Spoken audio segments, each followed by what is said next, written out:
If you asked anyone who the perfect daughter in my family was, they'd say Mia without even hesitating. And they'd be right, at least according to my parents. Mia was the golden child, the one with the easy smile, the sparkling laugh, the kind of charisma that made people bend over backward to do whatever she wanted. She aced every test, won every award, and somehow still had time to be the star of every social event. Meanwhile, well, I tried. Don't get me wrong, I wasn't a screw up or anything. I worked hard, got decent grades, and even managed to win a few competitions of my own. But no matter what I did, it always seemed to pale in comparison to Mia's endless list of accomplishments. Good job, Claire, Mom would say, barely looking up from her phone. But did you hear? Mia just got an award for volunteering at the animal shelter. Isn't that wonderful? Dad wasn't much better. You did fine, he'd say when I brought home my report card, the one I'd worked so hard for. But Mia got straight A's again. Maybe you could ask her for tips? It wasn't outright cruelty. They never said I wasn't good enough. They didn't have to. Their actions said it loud and clear. When my parents announced we were taking a family trip to a tropical island, I'll admit I was surprised. We weren't exactly the bonding type, but I figured maybe this was their way of trying. I held on to that sliver of hope as we boarded the small private plane they'd chartered. It was supposed to be a special trip, something to bring us closer. I was seated next to Mia, of course. She was glued to her phone, scrolling through social media like the rest of us didn't exist. Excited for the trip? I asked, trying to make conversation. She didn't even look up. Sure, I guess. Classic Mia. Mom and Dad were seated a few rows ahead, already discussing the itinerary. I overheard Mom gushing about a private beach and a five-star dinner reservation. It all sounded so perfect, almost too perfect. The first sign of trouble came when we hit turbulence. At first, it was just a few bumps, nothing unusual. But then the plane jolted so violently that Mia actually looked up from her phone. What was that? She asked, her voice unsteady. Before I could answer, the oxygen masks dropped from the ceiling. The next few minutes were chaos. The pilot's voice crackled over the intercom, shouting something about an emergency landing, but his words were drowned out by the roar of the engines and the panicked cries of the passengers. Stay calm, Dad shouted, gripping the armrests like that would somehow save us. I tried to focus on my breathing, clutching the mask over my face as the plane pitched and shook. Out of the corner of my eye, I saw Mia crying, her mascara streaking down her cheeks. And then we hit the water. The impact was like a punch to the chest. I remember the sound of metal screeching, water rushing in, and my mother screaming my name. Everything went black after that. When I opened my eyes, the world was an endless expanse of blue. I was clinging to a piece of debris, coughing and sputtering as salt water burned my throat. The sun beat down on me, and every muscle in my body ached. For a moment, I thought I was alone. Then I saw it, a lifeboat bobbing in the distance. My heart leapt. Mom, Dad, Mia! I shouted, paddling toward the boat. As I got closer, I saw them. My parents and Mia, huddled together, their faces pale and terrified. Relief washed over me as I reached for the edge of the boat. Claire! Mia cried, tears streaming down her face. But something was wrong. Dad wasn't pulling me up. He was just staring at me, his expression grim. What are you doing? I asked, my voice trembling. Help me up. The boat, Dad said, his voice low. It can only hold 3 people. For a second, I thought I'd misheard him. What? He looked at me, his face filled with something I couldn't quite name. Guilt? Regret? We can't all fit, Claire. It's not safe. You're joking, I said, my voice rising. You're not seriously going to leave me here. Claire, Mom started, but her voice broke. She couldn't even look at me. Mia was sobbing, clinging to Dad's arm. I don't want to leave her, she cried. But she wasn't getting out of the boat either.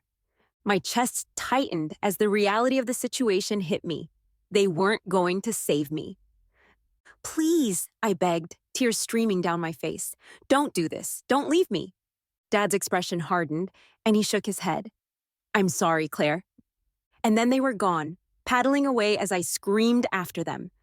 I floated there for what felt like hours, my body trembling with a mix of exhaustion and disbelief.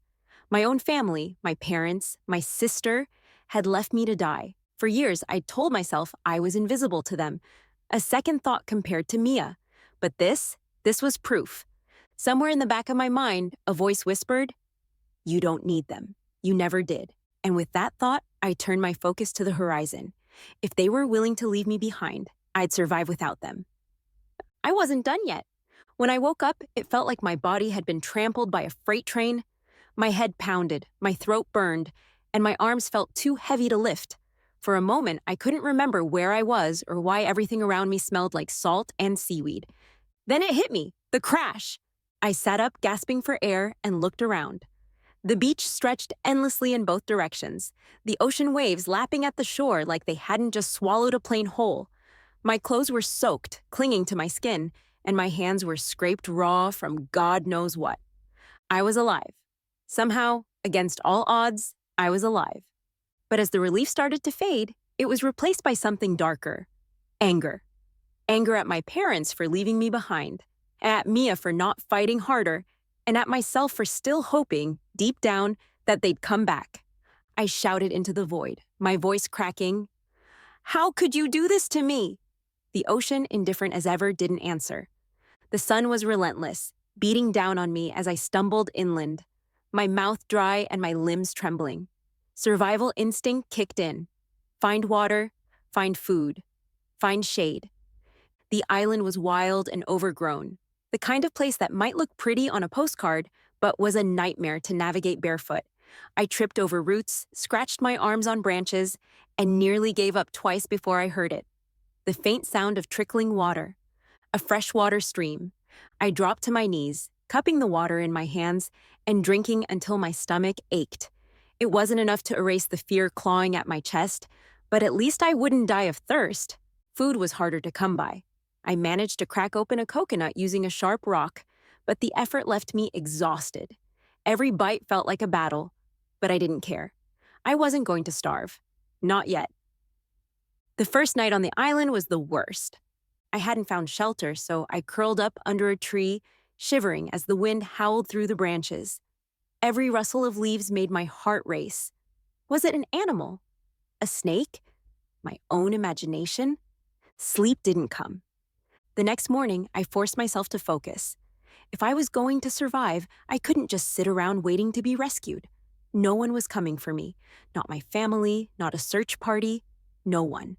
I gathered sticks and leaves, trying to piece together some kind of shelter. It wasn't much, just a lopsided lean-to propped against a rock. But it was better than nothing. Days turned into weeks. I learned how to catch fish with a spear I carved from a branch. It took hours of trial and error, and the first time I actually caught one, I cried from sheer relief. I figured out which plants were safe to eat and which ones made me sick. I improved my shelter using larger branches and weaving palm leaves to keep the rain out. But no matter how much I accomplished, the loneliness was unbearable. I found myself talking to the sky, the trees, even the coconuts, just to hear my own voice. "I'm still here," I'd say, as if the island needed reminding.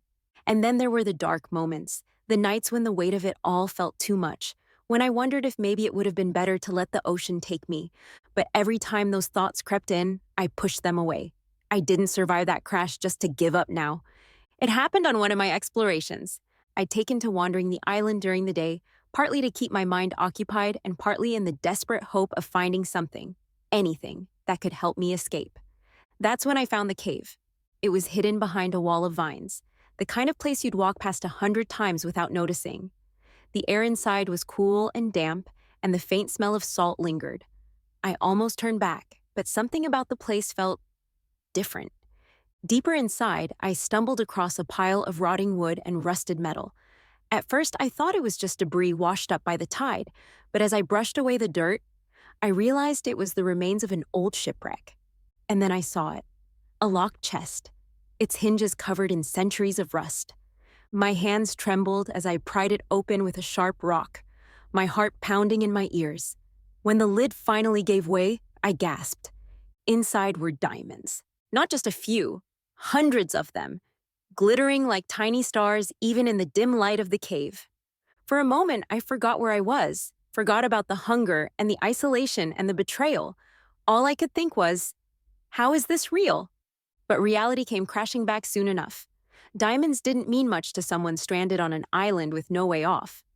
Still, I couldn't help but laugh.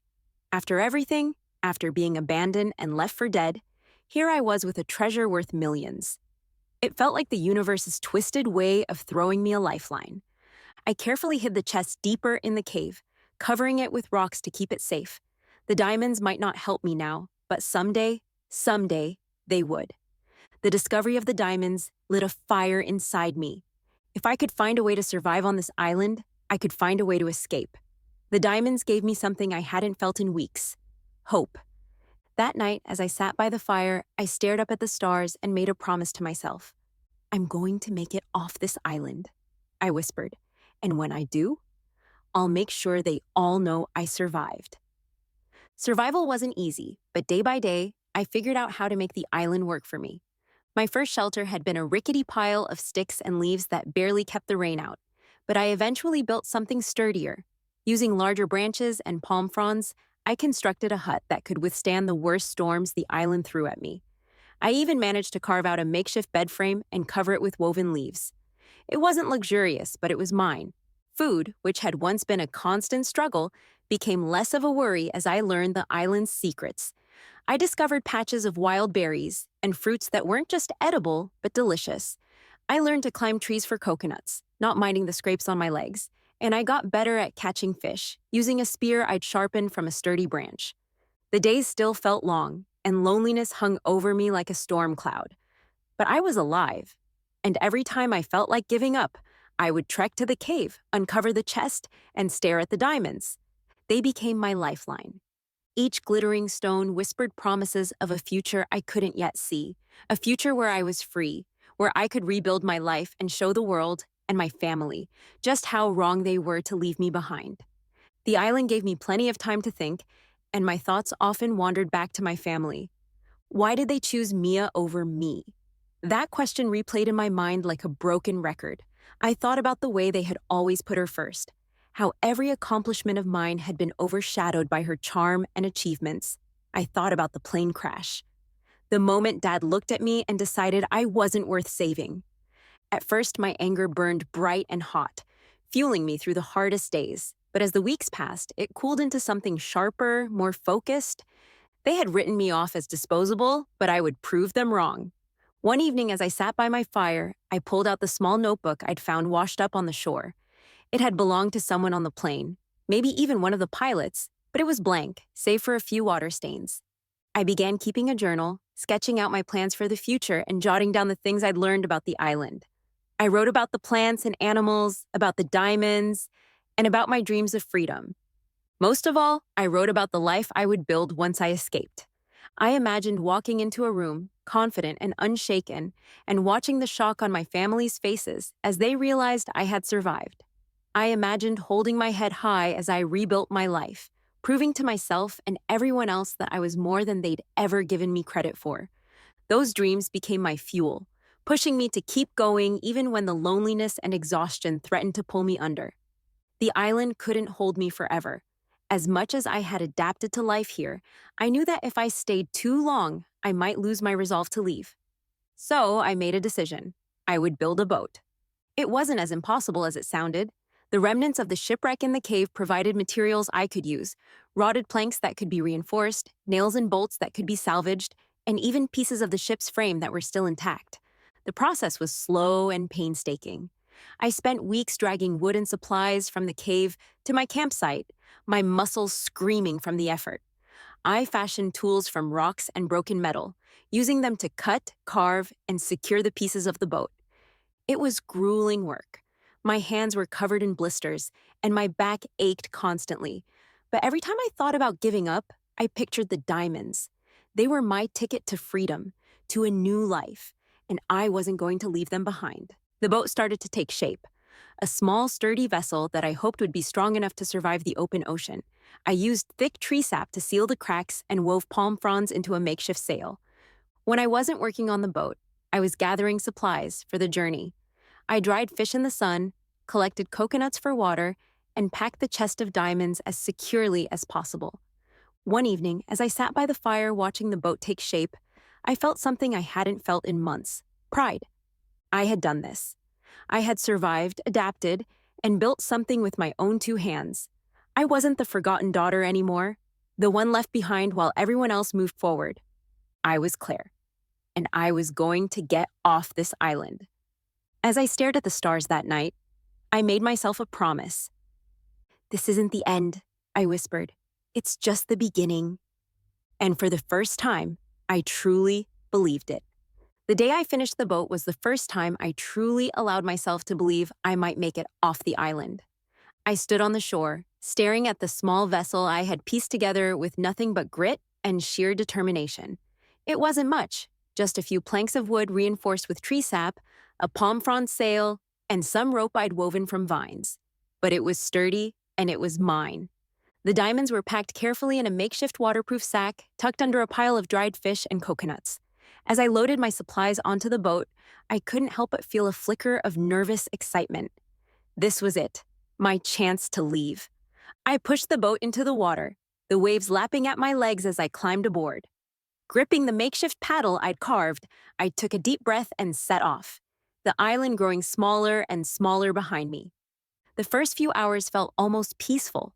The sun was warm on my skin, and the steady rhythm of the waves was almost soothing. But the ocean wasn't kind for long. By nightfall, the wind picked up, whipping the sail and sending spray into my face. The waves grew larger, tossing the boat like a toy. My hands ached from gripping the paddle, and my heart pounded with every creak of the wood beneath me.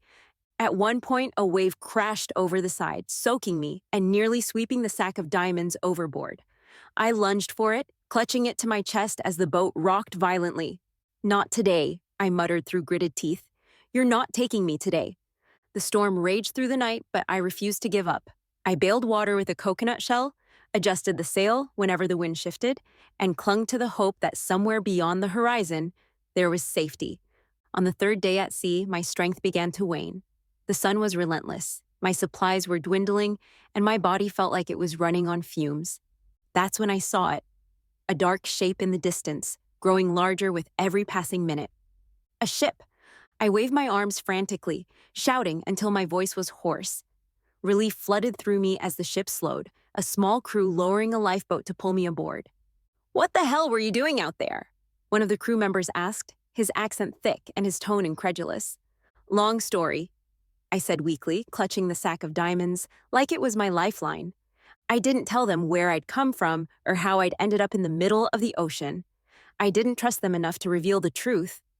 When we reached port, I slipped away quietly, blending into the crowd with nothing but the clothes on my back and the diamonds in my bag. My first stop was a seedy pawn shop in a quiet part of town. The owner, a grizzled man with a cigarette dangling from his lips, raised an eyebrow when I placed one of the smaller diamonds on the counter. "Where'd you get this?" he asked, squinting at me suspiciously. "Family heirloom," I lied. "Can you buy it or not?" He examined the stone under a magnifying glass, then nodded. "It's real. I can give you 20 grand. I kept my face neutral, even though my heart was racing. "Fine." Over the next few weeks, I sold the diamonds one by one, always at different locations to avoid drawing attention. The money piled up quickly, and I opened an offshore account to keep it safe. With my newfound wealth, I began to rebuild my life. First, I secured a new identity, Claire Dawson, a fresh start for a fresh chapter. I rented a small apartment, invested in a new wardrobe, and began networking with people in the business world. I used the money to launch a small company, one that specialized in sustainable products, a nod to everything I'd learned about survival and resourcefulness on the island. At first, it was just a passion project, something to keep me busy while I figured out my next steps. But the business took off faster than I expected. My products gained attention for their unique branding and eco-friendly approach, and within a year, I had expanded into multiple markets. No one suspected the truth about where I'd come from or how I'd built my fortune. To the world, I was just another self-made entrepreneur, a woman who had risen from obscurity to success. But every time I looked in the mirror, I saw the woman who had survived an island, a storm, and the betrayal of her own family. I kept the journal I'd started on the island, filling its pages with my goals and dreams. I sketched out plans for my business, wrote letters to my younger self, and detailed every step of my journey. I was no longer the forgotten daughter, the one left behind while everyone else moved forward. I was Claire Dawson, and I was unstoppable. As the years passed, my business empire grew, and so did my confidence. I had money, power, and a network of influential allies. But there was one thing I couldn't ignore: the lingering ache of my family's betrayal. I hadn't seen or spoken to them since the crash. For all I knew, they still thought I was dead. But I wasn't. And now, with everything I'd built, it was time to remind them of that fact. It had been years since I'd thought about my family, really thought about them. Sure, the memories of their betrayal lingered in the back of my mind, but I had done everything I could to bury them under the weight of my new life. But no matter how far I'd come, a part of me needed closure. One rainy afternoon, as I sat in my office overlooking the city, I decided it was time. I picked up the phone and made a call to a private investigator I'd been referred to by a business associate. His name was Mark, and he came highly recommended for digging up secrets that people didn't want found. I want to know everything, I told him: where they are, what they're doing, and what's happened to them since the crash. Mark didn't ask questions. He just nodded and said, "Give me a week." A week later, I sat across from Mark in a dimly lit cafe, my stomach churning with a mix of anticipation and dread. "They're alive," he said, sliding a folder across the table. My hands trembled slightly as I opened it. There they were, my parents, Richard and Lillian, looking older but still recognizable, and Mia, still picture perfect and polished as ever.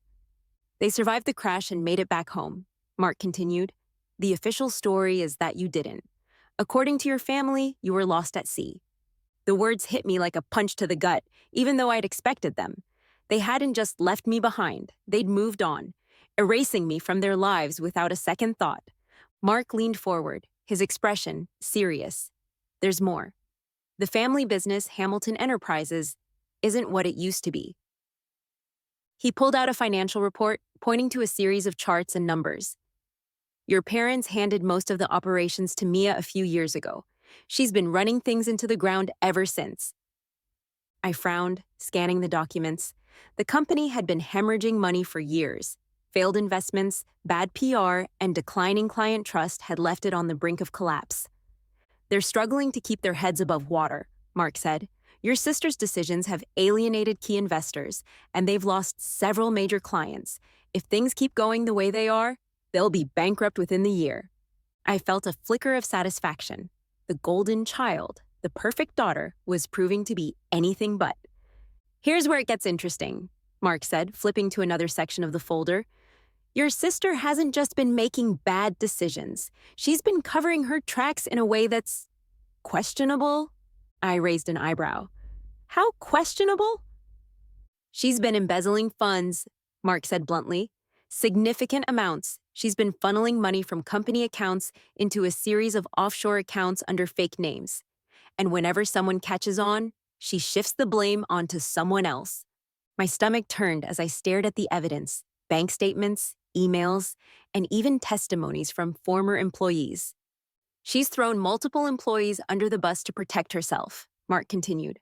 "A few of them were fired, others were forced to resign. But every time she came out clean, thanks to your parents defending her." I clenched my fists, anger bubbling to the surface. Of course they defended her. Mia could do no wrong in their eyes, even when she was destroying everything they'd built. As I sat there digesting the information, everything started to fall into place. Mia had always been manipulative, even as a child. She knew how to charm people, how to twist situations to her advantage. And now she'd taken that skill to a new level, using it to maintain her position of power while dragging everyone else down with her. But what stung the most was the realization that my parents were still blind to her faults. They had chosen to believe her lies over and over again, just as they had chosen to leave me behind. "They think she's their savior," Mark said, as if reading my thoughts. "They're convinced she's doing everything she can to save the company, even though she's the one causing most of the problems." I shook my head, disbelief mingling with anger. "And they don't suspect anything?" "Not a thing," Mark said. "Your parents are completely in the dark." By the time I left the cafe, my mind was racing. The betrayal that had once burned like a wildfire had dulled over the years, reduced to a smoldering ember. But now, with this new information, it reignited brighter and hotter than ever.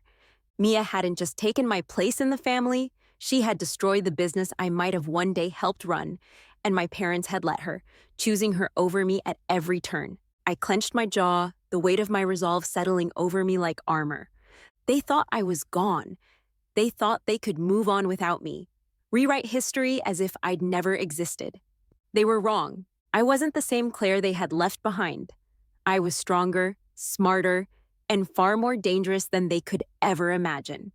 It was time to show them who I'd become. I hadn't stepped foot into my family's orbit in years, but the moment I walked into the sleek conference room at Hamilton Enterprises, it was like no time had passed. My parents, Richard and Lillian, sat at the head of the table, both looking older but still exuding that air of superiority I remembered all too well. And there was Mia, radiant as ever in a designer suit, her hair perfectly coiffed, her expression a mix of smugness and boredom. They didn't recognize me at first. Claire Dawson, I introduced myself, keeping my voice steady.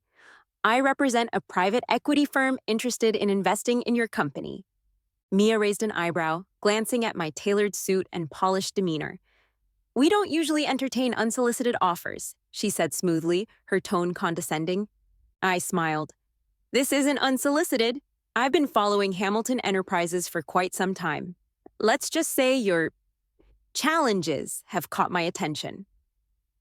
My parents shifted uncomfortably, but before they could respond, I stepped forward and pulled off my sunglasses.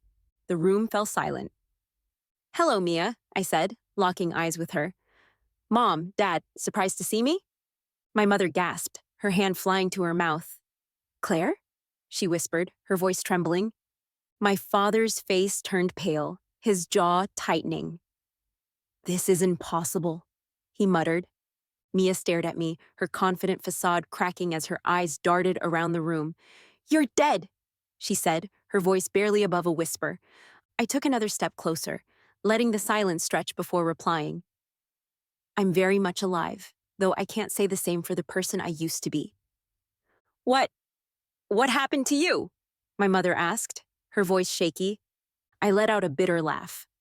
What happened to me? You left me for dead. That's what happened. You sat in that lifeboat and watched me drown. Or at least you thought you did. Claire, we didn't have a choice, my father began, but I cut him off. No choice? You made a choice, Dad. You chose Mia. You always have. Mia opened her mouth to speak, but I turned on her before she could get a word out. And you, I said, my voice sharp. Did you even try to stop them? Or were you too busy crying crocodile tears and pretending to care? That's not fair, Mia snapped, her voice rising. You don't understand what it was like. It was a matter of survival. Survival for you, I shot back. You made sure of that, didn't you? I placed a folder on the table, sliding it toward my parents. Let's talk about survival, shall we? Because from where I'm standing, it looks like Mia's been doing a little too much of it at everyone else's expense. What is this? My father asked, frowning as he opened the folder.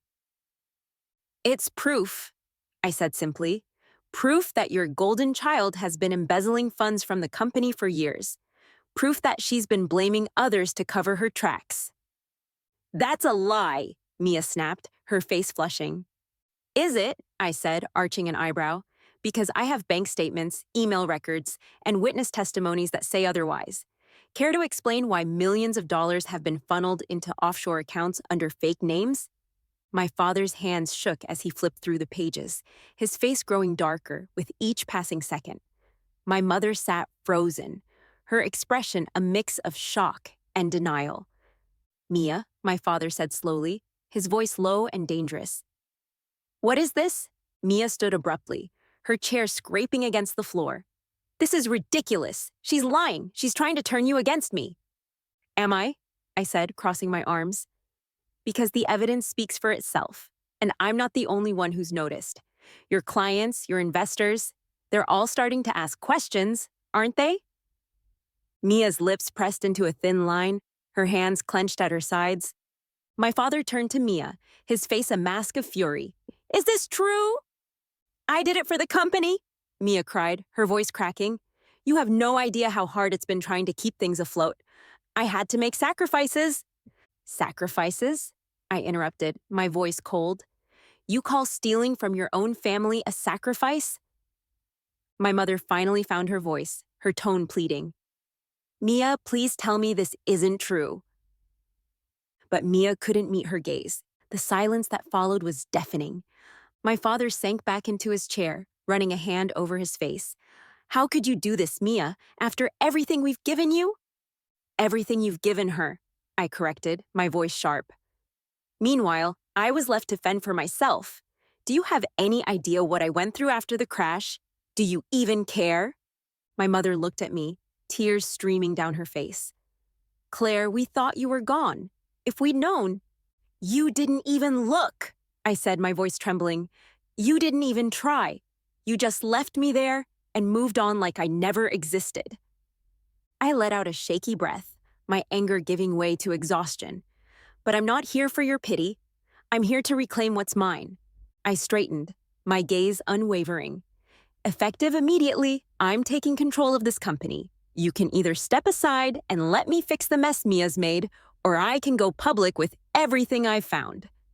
My father's eyes narrowed. You'd destroy your own family? Family, I said, laughing bitterly. You stopped being my family the moment you left me to die. Silence filled the room as the weight of my words settled over them. Finally, my father nodded, his shoulders slumping in defeat. Fine. Do what you have to do. Mia looked at me, her eyes filled with rage and desperation.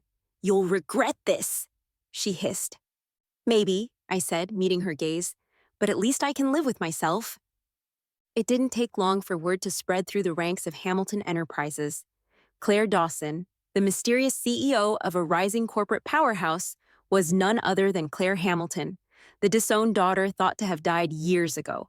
I didn't bother hiding my identity anymore. Let them know. Let them all see what I had become. The day I officially stepped into my new role as head of the company, the atmosphere was electric. Employees whispered behind their hands, and even the senior executives looked uneasy as I strode into the boardroom. I stood at the head of the table, the same spot my father had occupied for decades, and surveyed the room. Some faces were familiar, others new. All of them were watching me closely, waiting to see what kind of leader I would be. Let me make one thing clear, I began, my voice steady. Hamilton Enterprises is no longer the company it once was. Under my leadership, we will rebuild. Not just financially, but ethically. This company will once again be something to be proud of. A few skeptical murmurs rippled through the room, but I didn't flinch. Some of you may be wondering why I'm here, why I came back, I continued. The answer is simple. I care about this company. I care about its legacy, and I won't let it crumble because of poor leadership and reckless decisions. My eyes flicked briefly to Mia, who sat stiffly at the far end of the table, her face pale. From this day forward, we do things differently, I said firmly. If you're willing to work with me to restore Hamilton Enterprises to greatness, you'll have my full support. But if you think you can coast by on loyalty to the past, I suggest you leave now. No one moved. Taking over wasn't just a symbolic gesture. I hit the ground running. The first order of business was damage control. I worked with PR specialists to address the scandals that had plagued the company under Mia's leadership, issuing public statements that emphasized transparency and a renewed commitment to integrity.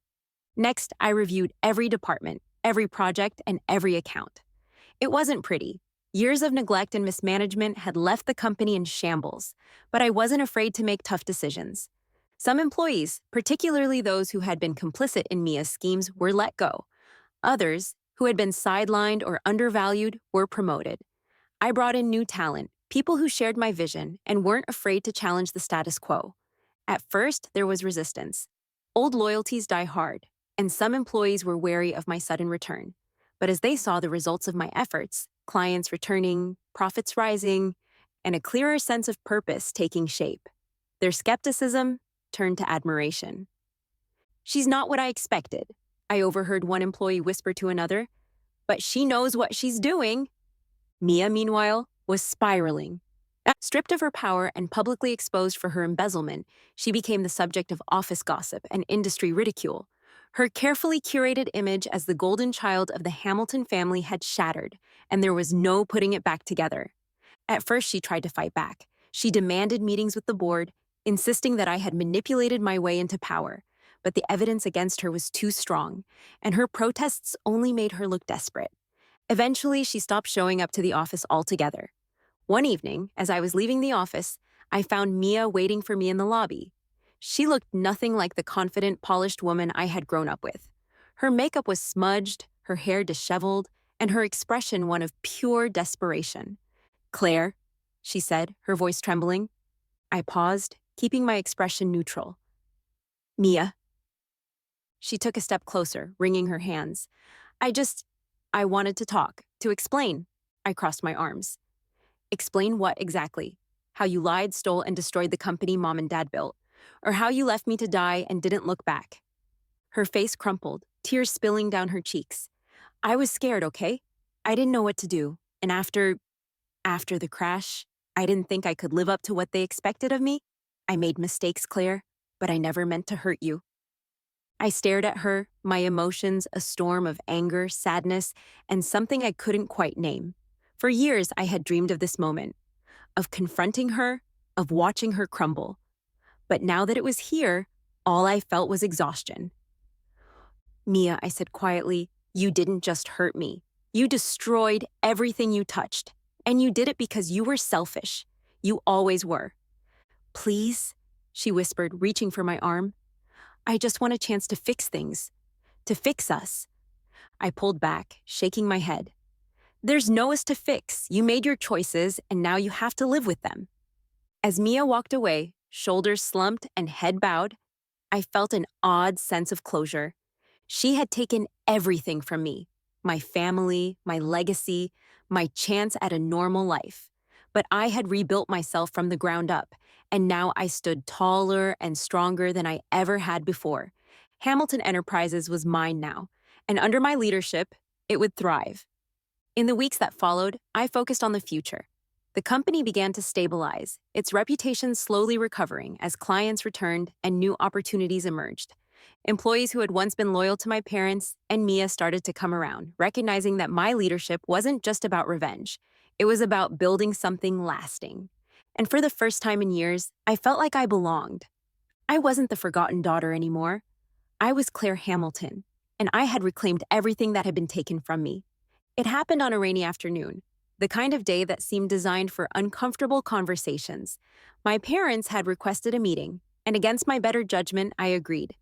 Maybe part of me wanted to hear what they had to say, or maybe I just wanted to see them squirm. They arrived together, looking smaller than I remembered. My father's commanding presence had diminished, his shoulders stooped with age and worry. My mother, always so poised, looked uncharacteristically fragile, her hands clutching her purse like it was the only thing holding her together. "Claire," my mother began, her voice trembling, "thank you for seeing us." I nodded, keeping my expression neutral. "What do you want?" My father cleared his throat, shifting uncomfortably in his seat. "We wanted to apologize for everything." "For everything?" I echoed, leaning back in my chair.